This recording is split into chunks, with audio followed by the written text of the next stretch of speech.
जय सिया राम। मैं आचार्य राजेश श्री राम जन्मभूमि अयोध्या से प्रिय दर्शकों आपका स्वागत करता हूं।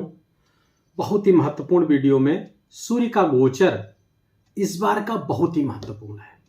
कारण कि सूर्य इस गोचर में शनि के साथ युति बनाने जा रहे हैं। उसका क्या परिणाम होगा जानेंगे। 13 फरवरी 2024 दोपहर के बाद 3:43 पर सूर्य अपनी वर्तमान राशि मकर राशि को छोड़ करके कुंभ राशि पर गोचर करने जा रहे हैं, जिसे कुंभ संक्रांति कहते हैं। यहां पर वो 14 मार्च 2024 तक विराजमान रहेंगे। इस गोचर की खास बात यह है कि सूर्य का यह गोचर अपने पुत्र शनि के घर पे होगा।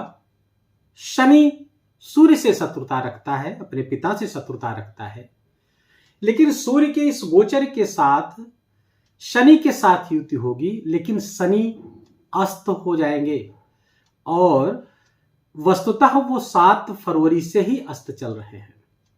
कारण कि सूर्य के साथ कोई ग्रह जब विशेष नजदीकी हासिल कर लेता है, विशेष डिग्री पर आ जाता है उनके नजदीक, तो वो अस्त हो जाता है। कोई भी ग्रह उनके विशेष नजदीकी में आएगा तो वो अस्त हो जाता है। इसको कुछ यूं समझिए कि जैसे आप साइकिल से टॉर्च लेकर के रात के अंधेरे में कहीं जा रहे हैं। कोई बात नहीं, आप चलते चले जा रहे हैं, लेकिन अगर अचानक से कोई ट्रक आ जाए सामने और धड़धड़ता हुआ जब सामने आता है तो आपके आंख से कुछ दिखना बंद हो जाता है, आंखें चकाचौंध हो जाती हैं, टॉर्च की रोशनी भी बेकार हो जाती है और आप तत्काल अपनी साइकिल किनारे लगा करके खड़े हो जाते हैं और उस ट्रक के गुजरने का इंतजार करते हैं।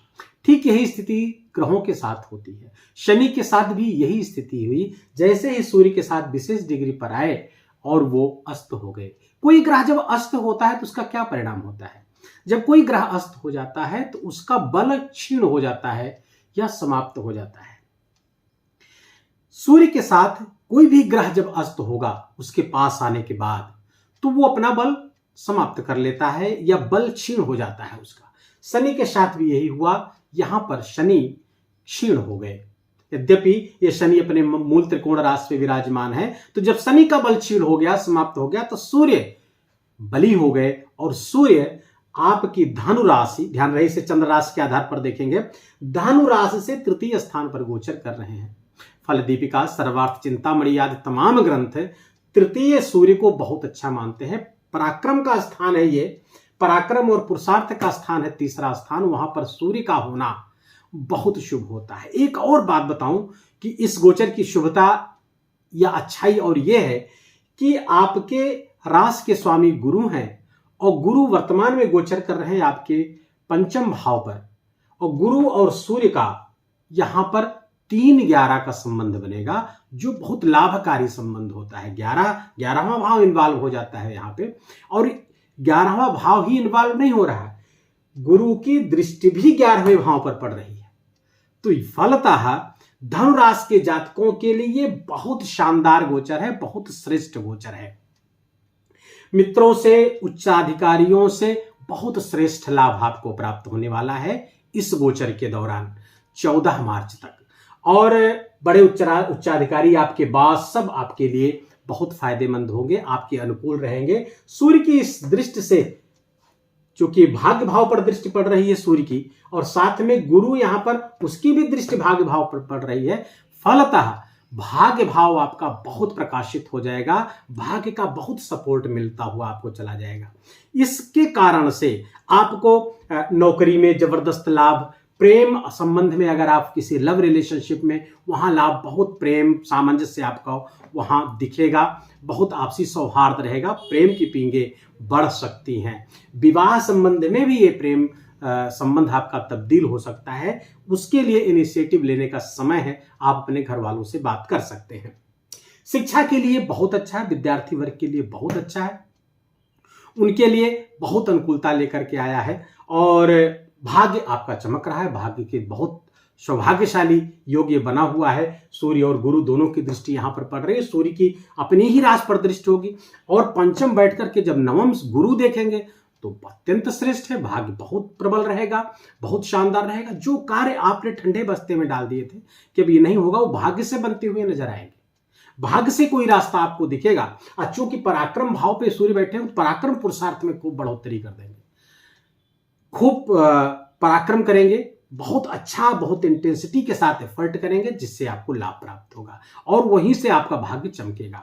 देखिए, सीधे भाग्येश का पराक्रम स्थान पर बैठना, पुरुषार्थ के स्थान पर बैठना, एफर्ट के स्थान पर बैठना सीधे संकेत दे रहा कि आप अपने पराक्रम से, अपने पुरुषार्थ से, अपने कर्म से, अपने एफर्ट से अपना भाग्य खोल देंगे और वो भाग्य खुलेगा ही नहीं, पूरी तरह से विकसित होगा।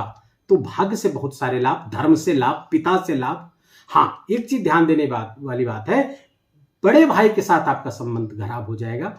बड़े भाई के कारण कुछ आप में तलखी देखी जा सकती है, कुछ विकलता देखी जा सकती, वहां पर रुष्ट हो सकते हैं उनके आचरण व्यवहार से। बड़े भाई के साथ संबंध, या हो सकता है बड़े भाई के स्वास्थ्य में भी कुछ समस्या आती हुई दिख रही है धनु राशि के जातकों के लिए। अच्छा, यहां पर गुरु के साथ तो दृष्टि बन ही रही है 3/11 का। एक और बात देखने की बात है, बहुत जरूरी चीज है वो, प्रायः हम लोग उसको इग्नोर कर देते हैं। सूर्य यहां पर 3 नक्षत्रों से होकर गुजरेंगे, धनिष्ठा, शतभिखा और पूर्वा भाद्रपद। धनिष्ठा नक्षत्र मंगल का नक्षत्र है, शतभिखा राहु का नक्षत्र है और पूर्वा भाद्रपद गुरु का नक्षत्र है। तो जब जब स्थान परिवर्तित होगा नक्षत्रों का, उस तरह से परिणाम होगा। जब तक धनिष्ठा नक्षत्र पर रहेंगे तो धनिष्ठा नक्षत्र के मालिक हुए मंगल, मंगल कहां गोचर कर रहे हैं आपकी राशि में? धन स्थान पर। तो सूर्य का इस नक्षत्र पर गोचर करना मंगल के, तो मंगल की ऊर्जा में बढ़ा देगा। मंगल यहां पर उच्च के ऑलरेडी बैठे हुए हैं और धेनु नामक धन योग बना करके बैठे हुए, जबरदस्त धन योग बना करके बैठे हुए मंगल। तो फलतः धन आगमन भी होगा और धन संचित भी होगा, बैंक बैलेंस बढ़ेगा। लेकिन थोड़ा सा दुर्घटना का कारक भी है, थोड़ी सी दुर्घटना हो सकती, गाड़ी वगैरह बहुत सावधानी के साथ आपको चलानी चाहिए।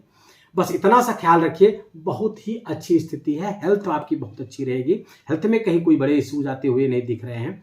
अच्छा, मंगल के बाद जब शतभिखा नक्षत्र पर जाएंगे, राहु के नक्षत्र पे, तो राहु कहां गोचर कर रहे हैं? राहु आपके चतुर्थ स्थान पर गोचर कर रहे हैं। ये गोचर थोड़ा सा ठीक नहीं है आपके लिए। माता के स्वास्थ्य में समस्या आ जा सकती है। मां के स्वास्थ्य में पहले से कोई समस्या है तो उनका विशेष ख्याल रखिए, डॉक्टरों को दिखाएं। जो दवा चल रही है नियमित तौर पर वो ले रही है, इसका भी आप ध्यान रखें, क्योंकि प्रायः बड़े बुजुर्ग लोग उसको इग्नोर कर देते हैं, दवा समय पे नहीं लेते हैं। तो वहां पर थोड़ा ध्यान रखने की जरूरत है। कमर से नीचे हड्डी आदि की समस्या माता जी को हो सकती है।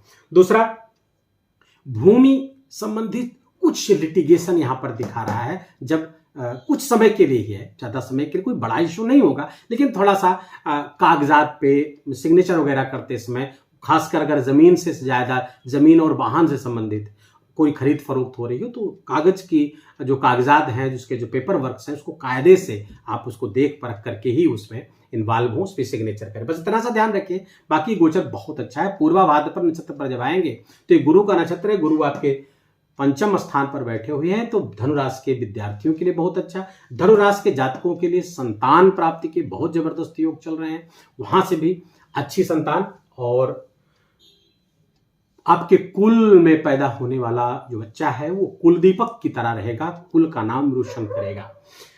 ये बहुत अच्छा गोचर संतान के दृष्टिकोण से धनुराशि के जातकों के लिए चल रहा है।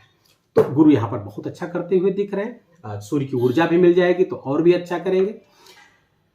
लाभ मार्ग लगातार गुरु खोले हुए हैं, और जब सूर्य आएंगे इस पे पूर्वा भाद्रपद नक्षत्र पे, तो लाभ में अचानक से आपकी वृद्धि होती हुई नजर आएगी। लाभ के मार्ग कई हो सकते हैं, एक स्रोत से नहीं, कई स्रोत से आपके पास धन आते हुए इस गोचर के दौरान दिखेंगे। बस आपको सजग रहना, सतर्क रहना है और उसका अधिकाधिक लाभ लेना है। ये रहा सूर्य के राशि परिवर्तन का परिणाम।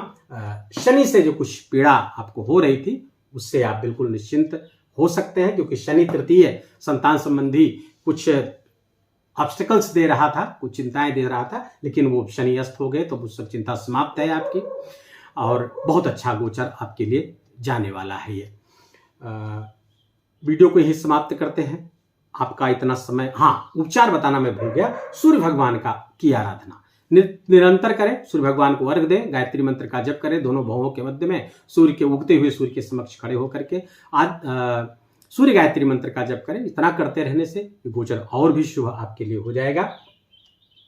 वीडियो अच्छा लगा हो, आपका समय ये 8-9 मिनट 10 मिनट आपने अगर इस पे व्यय किया और वो सार्थक लगा हो आपको, तो इस वीडियो को लाइक करिए, कमेंट में जय सिया राम जरूर लिखिएगा। चैनल पर नए हैं तो इसको सब्सक्राइब कर लीजिए। अपना ख्याल रखिए, अपनों का ख्याल रखिए, माता पिता की खूब सेवा करिए, उनका आशीर्वाद लीजिए। इन्हीं मंगल कामनाओं के साथ जय सिया राम।